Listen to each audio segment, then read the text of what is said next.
बिस्मिल्लाहिर्रहमानिर्रहीम। अस्सलाम वालेकुम। Welcome to the online class of physics third year. तो थर्ड ईयर हम लोग जो है एक होलो शेल और एक स्मॉल मैस के दरमियान ग्रेविटेशनल फ़ोर्स को फाइंड आउट कर रहे थे, जिसके लिए हम लोगों ने क्या किया था, एक होलो शेल कंसीडर किया था और उस होलो शेल को जो है हमने छोटी छोटी सर्कुलर स्ट्रिप्स में कन्वर्ट कर लिया था और फिर उसमें से हमने एक स्ट्रिप कंसीडर की और उस स्ट्रिप के अपोजिट साइड्स पर हमने जो है दो मैसेस कंसीडर किए थे और उन दो मैसेस की वजह से स्मॉल मैस एम पर लगने वाली हमने फ़ोर्स फाइंड आउट की थी और उसके बाद जो हमारे पास फ़ोर्स आई उसका हमने जो रिलेशन है वो ये बनाया था। ठीक है, कुछ स्टेप्स हमने फॉलो किए और फॉलो करने के बाद जो हमारे पास फाइनल फोर्स आई थी सर्कुलर स्ट्रिप्स की वजह से, यानी एक जो सिंगल सर्कुलर स्ट्रिप हम लोगों ने कंसीडर की थी उसकी वजह से जो हमारे पास स्मॉल मैस एम पर लगने वाली फ़ोर्स थी वो हमारे पास ये आई थी। लेकिन जो हमारा मेन टारगेट है वो एक स्ट्रिप की वजह से लगने वाली फ़ोर्स को फाइंड आउट करना नहीं है, बल्कि हमारा टारगेट है कंप्लीट होलो शेल की वजह से स्मॉल मैस एम पर लगने वाली फ़ोर्स को फाइंड आउट करना। तो उसके लिए हम क्या करेंगे, ये जो हमने रिलेशन फाइंड आउट किया है इस रिलेशनशिप को जो है हम इंटीग्रेट कर देंगे between the limits of shell, यानी जो शेल की डायमेंशंस हैं, यानी जो हमारा शेल था इस तरह से सर्कुलर शेल हम कंसीडर कर लेते हैं, तो इस पॉइंट से लेकर इस पॉइंट तक जो है इसकी हम डायमेंशंस देख लेंगे कि वो हमारे पास क्या बनती हैं। इन दोनों पॉइंट्स के दरमियान जो है हम इंटीग्रेट कर देंगे इस रिलेशन को, तो हमारे पास होल शेल की वजह से जो है रिलेशन आ जाएगा फोर्स का। तो अब हम देख लेते हैं कि हम लोगों ने ये जो रिलेशन इंटीग्रेट करना है इसकी लिमिट्स क्या होनी चाहिए। तो यहाँ पर जो मैंने लिमिट्स ली हैं वो हैं जी r-r से लेकर r+r, यानी small r minus capital R से लेकर स्मॉल r प्लस कैपिटल। ठीक है, अब यहाँ पर ये देखें हमारे पास जो है डिस्टेंस है यहाँ से लेकर यहाँ तक का जो डिस्टेंस है वो था स्मॉल r, उसको हमने कंसीडर किया था कि सेंटर ऑफ शेल से लेकर मैस m तक का जो डिस्टेंस है वो है स्मॉल r और दूसरा हमने जो हमारा शेल है इसका रेडियस लिया था कैपिटल R। मैंने आपसे कहा कि हमें जो है फाइनल रिलेशन लेने के लिए इस शेल की डायमेंशंस तक जो है अपने रिलेशन को इंटीग्रेट करना है। तो यानी कि हम इसकी starting point of the shell से लेकर ending point of the shell तक इंटीग्रेट कर देंगे तो हमारे पास फाइनल फॉर्म आ जाएगी। अब देखें ये वाला जो पॉइंट है ये हमारे पास किस तरह से आएगा। ये वाला जो पॉइंट है अगर आप गौर करें इस टोटल r डिस्टेंस में से ये वाला r डिस्टेंस निकाल दें, टोटल r डिस्टेंस में से ये वाला r डिस्टेंस निकाल दें तो ये पॉइंट आ जाएगा r-r। ठीक है, और ये वाला पॉइंट हमारे पास कैसे आएगा, टोटल r में फर्दर r ऐड कर दें, यानी टोटल स्मॉल r में फर्दर ये वाला कैपिटल R यानी रेडियस ऐड कर दें तो ये वाला पॉइंट आ जाएगा। तो यानी हमारी लिमिट्स बनेंगी small r minus capital R से लेकर small r plus capital R। Small r minus R जो है वो ये वाला पॉइंट होगा और small r plus capital R जो है वो ये वाला पॉइंट होगा। तो यहाँ से लेकर यहाँ तक हम अपने सफ़ियर को या अपने शेल को इंटीग्रेट कर लेंगे तो हमारे पास जो है वो टोटल फोर्स आ जाएगी। तो ये देखें हम लोगों ने क्या किया, ये जो हमारा रिलेशन था इस रिलेशन को हमने इंटीग्रेट कर लिया है between the limits r-r to r+r। अब ये जो हमारी फोर्स है dF, जब इसको हम इंटीग्रेट करेंगे तो डिफरेंशियल और इंटीग्रल एक दूसरे को कैंसिल कर देंगे। ये आप लोगों ने मैथमेटिक्स में कैलकुलस में पढ़ा होगा, ये दोनों कैंसिल कर देंगे और यहाँ पर जो है हमारी फोर्स आ जाएगी F। ठीक है जी, यानी कंप्लीट F4 जो हमें चाहिए, जो कि हमने फाइंड आउट करनी थी। अब देखिए ये जो K/2R R स्केयर है ये विद रिस्पेक्ट टू X जो है ये कांस्टेंट है, सो इनको जो है मैं इंटीग्रल से बाहर लिख लेती हूँ K/2R R स्केयर। बाकी चीज़ें जो हैं वो हमने एज इट इज़ लिख ली। फर्दर अब हम क्या करते हैं, ये वाला इंटीग्रल और ये जो dx है इन दोनों टर्म्स के साथ अलग-अलग लिख देते हैं। आपको पता है ये जो इंटीग्रल है इसकी प्रॉपर्टी होती है कि जितनी भी चीज़ें ऐड हो रही होती हैं ना ये उन तमाम के साथ डिस्ट्रीब्यूट हो जाता है। तो हम क्या कर देते हैं, इसको 1 के साथ भी लिख लेते हैं, ये बन जाएगा integral of r minus r two r plus r 1 dx plus r minus are square को मैंने इंटीग्रल से बाहर लिख लिया है।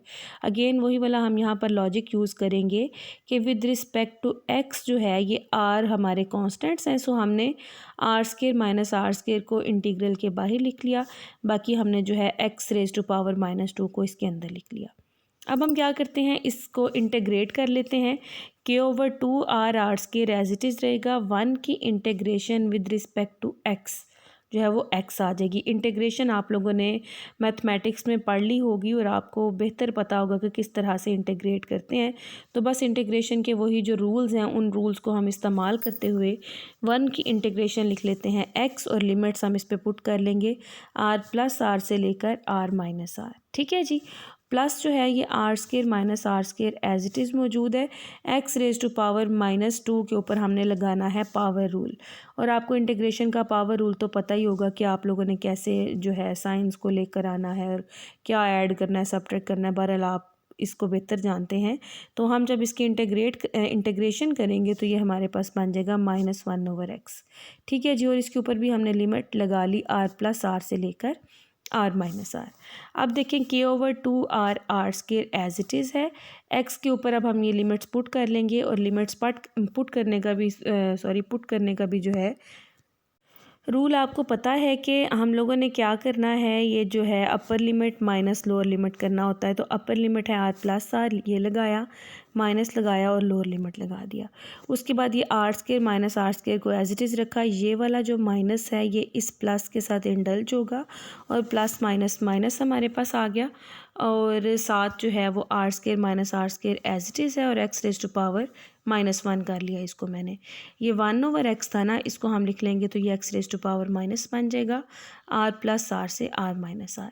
फर्दर अब हम क्या करेंगे, ये जो एक्स रेज टू पावर -1 है इसकी जगह पर भी ये जो लिमिट्स हैं इनको पुट कर देंगे, तो ये बन जाएगा एक्स प्लस आर की power -1 minus times x r minus r की पावर -1। चलें जी, ये जो बाकी हमारा रिलेशन है वो एज इट इज़ रहेगा आर प्लस आर। अच्छा, ये वाला माइनस साइन मैंने अंदर मल्टीप्लाई कर दिया है, ये हमारा था आर माइनस आर। तो जब ये माइनस मल्टीप्लाई होगा तो ये वाला जो प्लस आर था ये माइनस हो जाएगा, और ये जो माइनस आर है ये प्लस हो जाएगा। Minus times r square minus are square as it is, और आर प्लस आर की power -1 minus times r minus r की पावर -1 हो जाएगा। फर्दर आप यहाँ पर देखें, ये जो माइनस आर है ये इस प्लस आर के साथ कट जाएगा, और हमारे पास क्या बच जाएगा, आर प्लस आर, और ये बन जाएगा 2r। माइनस टाइम्स ये है G R square minus are square. ये जो R square minus are square है, अगर आप इसको फार्मूला के तहत देखें तो ये हमारे पास बन जाएगा r minus r multiplied by r plus r. ये a square minus b square का जो है वो आपको फार्मूला खोलना आता होगा कि ये बराबर होता है A plus B multiplied by A minus B. तो इसी फार्मूला के तहत इसको जो है मैंने इस फॉर्म में कन्वर्ट किया है। और फर्दर देखेंगे रेज़ टू पावर -1 का मतलब होता है 1/that थिंग, तो मैंने 1/r plus r minus 1/r minus r कर दिया है। ठीक है जी, अब यहाँ पर हमारी बाकी चीज़ें एज इट इज़ चल रही हैं, k/2 आर स्क्वायर, और ये हमारा 2r भी एज इट इज़ है, माइनस टाइम्स अब मैंने क्या किया है कि ये वाले जो टर्म्स थी ना, ये जो दोनों फैक्टर्स हैं इनको मैंने बारी बारी इन दोनों के साथ मल्टीप्लाई कर दिया। तो ये वाला जो हिस्सा है इसके साथ सेपरेटली मल्टीप्लाई होगा, और ये हिस्सा जो है इसके साथ सेपरेटली मल्टीप्लाई होगा। माइनस को भी हमने अंदर मल्टीप्लाई किया। माइनस को जब हम मल्टीप्लाई करेंगे तो ये वाली टर्म जो है ये माइनस में आ जाएगी, और ये वाली टर्म जिसके साथ पहले से माइनस मौजूद था ये प्लस हो जाएगी। तो ये माइनस माइनस प्लस हो गया है। R minus r, r plus r divided by r plus r, और प्लस टाइम्स भी r minus r plus r divided by r minus r. अब यहाँ पर देखें, ये वाला जो आर प्लस आर है ये इस आर प्लस आर के साथ कट जाएगा, और ये आर माइनस आर जो है वो इस आर माइनस आर के साथ कट जाएगा। तो फाइनली हमारे पास क्या बच गया है, f is equal to k/2r square into 2r minus times ये वाला आर माइनस आर, और ये वाला आर प्लस आर हम लिख लेंगे। ठीक है जी, उसके बाद अब हम क्या करते हैं, ये वाला माइनस साइन भी अंदर मल्टीप्लाई करते हैं, और ये वाला प्लस साइन भी जो है हम अंदर मल्टीप्लाई करते हैं। तो हमारे पास ये क्या बन जाएगा, 2r minus r plus r plus r. अब यहाँ पर अगेन आप देखें ये वाला प्लस आर और ये वाला माइनस आर जो हैं ये एक दूसरे के साथ कट जाएंगे, तो हमारे पास क्या बच गया, ये आर प्लस आर मिलके 2r हो जाएंगे और ये 2r प्लस ये वाला 2r, तो हमारे पास ये बन गया टोटल 4r। तो हमने यहाँ पर इसको लिख लिया है 4r। अब यहाँ पर अगेन देखो ये वाला r जो है वो इस r के साथ कट जाएगा और ये 2 2s are 4 हो जाएंगे। ठीक हो गया, तो ये हमारे पास बन जाएगा 2k divided by are square. तो हमने इसको लिख लिया 2k divided by are square. ठीक है जी। अब ये जो k है इसको आप रिकॉल करें, हमने स्टार्ट में k पुट किया था इस टर्म को 2 pi G M rho T R square. हमने कहा था कि ये जो सारी टर्म्स हैं ये कांस्टेंट हैं, सो हमने क्या किया, इन सारे कांस्टेंट्स को मिलाकर इनको k के इक्वल रख लिया था ताकि हमारी चीज़ें थोड़ी सी सिंप्लीफाइड रहें। क्योंकि अगर हम इस सारे रिलेशन में इतना लंबा रिलेशन लेकर चलते तो वो थोड़ा सा कम्प्लेक्स लगता, तो हमने थोड़ा सा सिंपल करने के लिए क्या किया था कि इस पूरी टर्म को k के बराबर रख लिया था। अब हम क्या करते हैं, जहाँ पर k है उसकी जगह पर हम ये वाला सारा फैक्टर पुट कर देंगे, तो हमारे पास 2/r square as it is रहेगा और k की जगह पर आ जाएगा 2 pi G M rho T R square. ठीक है जी। अब हम यहाँ पर कुछ चीज़ों को इकट्ठा कर लेते हैं और कुछ को जो है सेपरेट कर देते हैं। जैसे कि ये जो जी एम है इसको मैं ब्रैकेट के बाहर लिख रही हूँ, ये 2 2s are 4 हो जाएगा, 4 पाई आर स्क्वायर रो टी, इनको मैं इकट्ठा लिख रही हूँ डिवाइडेड बाय आर स्क्वायर। अब यहाँ पर थोड़ी सी चीज़ों को हम सॉर्ट आउट कर लेते हैं। ये जो 4 पाई आर स्क्वायर है ना, ये हमारे शेल का एरिया है, यानी जो शेल का टोटल सरफेस एरिया है, जिस शेल को हम कंसीडर कर रहे हैं ना, उस शेल का टोटल सरफेस एरिया अगर हम फाइंड आउट करें तो वो 4 पाई आर स्क्वायर होता है। किसी भी शेल का जो एरिया है ना वो इसी फार्मूला से फाइंड आउट किया जा सकता है। सो हम 4 पाई आर स्क्वायर की जगह पर लिख देते हैं एरिया, रो आपको पता है डेंसिटी होती है, उसकी जगह पर हम डेंसिटी लिख देते हैं, और टी हमने thickness of the shell consider की थी तो इसकी जगह पर हमने लिख दिया थिकनेस। ठीक है जी। तो अगर हमने जो है अपने शेल का वॉल्यूम फाइंड आउट करना है ना, तो ऐसा शेल जिसका एरिया ए हो और थिकनेस टी हो, या 4 पाई आर स्क्वायर उसका एरिया हो और थिकनेस टी हो, तो ऐसे शेल का जो वॉल्यूम है वो हमारे पास बराबर आता है एरिया मल्टीप्लाइड बाय थिकनेस। तो ये जो एरिया मल्टीप्लाइड बाय थिकनेस लिखा हुआ है इसकी जगह पर हम लिख लेंगे वॉल्यूम। तो ये रिलेशन हमारे पास बन जाएगा वॉल्यूम मल्टीप्लाइड बाय डेंसिटी। तो हमने क्या किया है, जहाँ पर हमारे पास एरिया मल्टीप्लाइड बाय थिकनेस लिखा हुआ था उसकी जगह पर हमने लिख लिया वॉल्यूम मल्टीप्लाइड बाय डेंसिटी। अब इस रिलेशन को देखो, हमारे पास एक रिलेशन है density is equal to mass per unit volume, rho is equal to m over v. इस रिलेशन से तो आप लोग बड़ी अच्छी तरह वाकिफ़ हैं। तो हमारे पास यहाँ पर लिखा हुआ है वॉल्यूम मल्टीप्लाइड बाय डेंसिटी। तो यहाँ पर आप देखो वॉल्यूम को डेंसिटी से मल्टीप्लाई करें तो हमारे पास बनता है मैस। सो हम कह सकते हैं कि volume multiplied by density is equal to mass. तो यही हम लोगों ने यहाँ पर किया कि वॉल्यूम मल्टीप्लाइड बाय डेंसिटी की जगह पर हमने लिख लिया है मैस ऑफ शेल। तो मैस ऑफ शेल जो हमने कंसीडर किया हुआ था उसको हमने स्टार्ट में कैपिटल एम कंसीडर किया था। तो हमारी जो फोर्स का फाइनल फॉर्म हमारे पास आ गई है, जो फाइनल फार्मूला आ गया है वो है F is equal to g m over r square. ये वाला जो m है ये वो स्मॉल मैस है जिसको हमने स्टार्ट में कंसीडर किया था, जिसकी और शेल के दरमियान हमने फोर्स फाइंड आउट करनी थी, और कैपिटल M जो है हमारा मैस ऑफ शेल है। तो ये जो हमारे पास फार्मूला आया है ये ग्रेविटेशनल फोर्स का फार्मूला आया है between a hollow shell and a small mass. ठीक है जी। तो फाइनली हम लोगों ने जो है अपना फार्मूला फाइंड आउट कर लिया है। अब हम लोग कुछ जो है केसेस की बात कर लेते हैं। सबसे पहला केस जो हम कंसीडर करते हैं वो हम ये कंसीडर करते हैं कि हमने जो मैस कंसीडर किया था स्मॉल मैस m, अगर वो स्मॉल मैस m जो है वो सरफेस ऑफ शेल पर पड़ा हुआ हो, जैसे कि ये हम लोगों ने शेल कंसीडर किया था ना, और यहाँ पर कहीं दूर हमने स्मॉल मैस लिया था, और जो है शेल से और स्मॉल मैस के दरमियान जो डिस्टेंस था उसको हमने स्मॉल r लिया था। अब हम ये कह रहे हैं कि अगर ऐसा हो कि ये वाला जो मैस m है ये शेल की सरफेस पर पड़ा हुआ है, अगर ये शेल की सरफेस पर पड़ा हुआ है तो डेफिनेटली ये वाला जो r है ये इस वक्त रेडियस ऑफ शेल के बराबर हो जाएगा। ठीक है ना। तो हम क्या करते हैं कि इस केस में जब हम ये कह रहे हैं कि अगर हम ये कहें कि मास m जो है वो सरफेस ऑफ शेल पर लाई कर रहा है, तो उसके लिए हमें क्या करना है, इस फार्मूला के अंदर जहाँ पर हमने स्मॉल रेडियस r लिखा हुआ था उसकी जगह पर हमें कैपिटल R कर देना है। तो ये फार्मूला हमारा बन जाएगा F = G/m/r²। ठीक है जी। अब हम सेकंड केस की बात करते हैं। तो केस 2 में हम फोर्स फाइंड आउट करेंगे, ग्रेविटेशनल फोर्स फाइंड आउट करेंगे between the shell and the mass if mass lies inside the shell. यानी इस सूरत हाल में अब हमने क्या करना है कि मैस को हमने शेल के अंदर कंसीडर करना है। अब उससे हमें ये होगा कि ये जो हम लोगों ने फोर्स का फाइनल फार्मूला निकाला था ना, अभी कुछ देर पहले हमने इस फार्मूला को डिस्कस किया और हमने इसी फार्मूला को जो है इंटीग्रेट किया था बिटवीन द लिमिट्स। लेकिन तब हम लोगों ने जो लिमिट्स ली थी ना, वो हमारी थी small r minus capital R से लेकर small r plus capital R तक। ये हमारी लिमिट्स थी जिनको हमने कंसीडर किया था, यानी स्मॉल r माइनस R से स्मॉल r प्लस R तक। ठीक है। लेकिन अब अगर हम इसको कंसीडर करते हैं कि जो हमारा मास m है वो इनसाइड द शेल पड़ा हुआ है, तो हमारी लिमिट्स चेंज हो जाएंगी। किस तरह से चेंज हो जाएंगी इसको थोड़ा सा देख लेते हैं। अच्छा जी, अब आप यहाँ पर देखें, इस वक्त हम बात कर रहे हैं कि जब हमारा जो स्मॉल मास m है वो इनसाइड द शेल लाई कर रहा हो। तो फ़र्ज़ करो ये जो आपको ब्लैक डॉट नज़र आ रहा है ना, ये अब हमारा मास m है। ठीक है जी।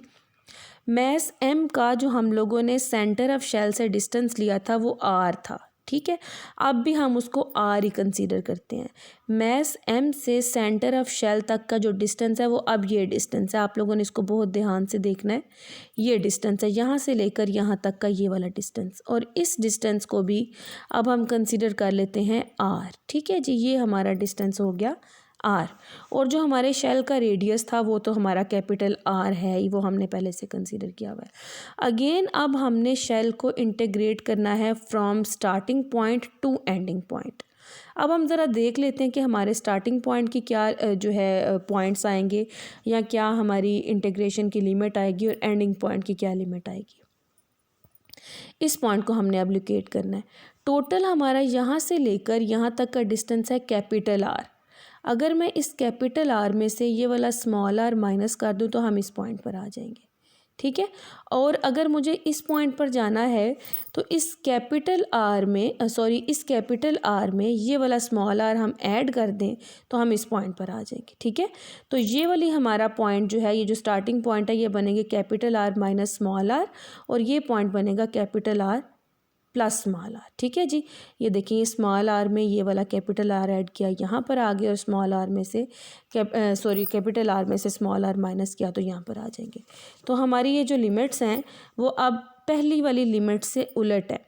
पहली लिमिट में हमने small r minus capital R लिया था, तो अब हम लेंगे capital R minus small r। तो उसी रिलेशन को अब हम इन नई लिमिट्स के दरमियान इंटीग्रेट करेंगे, और इंटीग्रेट करके हम जब इसको सॉल्व करेंगे तो हम देखते हैं कि हमारे पास जो फोर्स है वो ज़ीरो आती है। इसको सॉल्व आप लोगों ने ख़ुद करना है, बिल्कुल उसी तरीके से जिस तरीके से हमने इसको पहले सॉल्व किया है, सेम टू सेम उसी तरह से ये अब भी सॉल्व होगा। सिर्फ और सिर्फ लिमिट्स आपकी चेंज होंगी, लिमिट्स आपने पुट करनी है। जब आप पुट करेंगे तो आप देखेंगे कि आपकी सारी टर्म्स एक दूसरे के साथ कट जाएंगी, और फाइनली आपके पास फोर्स जो है वो ज़ीरो आ जाएगी, जिससे आप ये रिज़ल्ट निकालेंगे कि कोई भी शेल जो है वो अपने शेल के अंदर मौजूद जो मैसेज हैं उनके ऊपर फोर्स एक्सर्ट नहीं करता, बल्कि जो शेल के बाहर मैसेज पड़े होते हैं उनके ऊपर फोर्स एक्सर्ट करता है।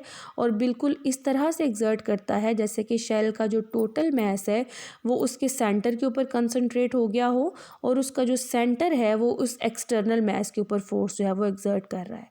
तो ये था आपका टॉपिक जिसमें हम लोगों ने जो है gravitational force between a point mass and a hollow shell find out किया था। और हमने देखा कि हमारे पास जो फोर्स का फाइनल फार्मूला आता है ये बिल्कुल वही फार्मूला है जो कि न्यूटन ने हमें दिया था अपने लॉ ऑफ ग्रेविटेशन में, कि जब हमारे पास कोई से भी दो मैसेज होते हैं उनके दरमियान जो फोर्स ऑफ अट्रैक्शन है वो हम फाइंड आउट कर सकते हैं by using the formula Gmm/r²। ये जी भी आप लोगों ने पहले से पढ़ा ही होगा कि ये ग्रेविटेशनल कांस्टेंट होता है और इसकी एक फिक्स कांस्टेंट वैल्यू होती है। ठीक है जी। अल्लाह हाफिज़।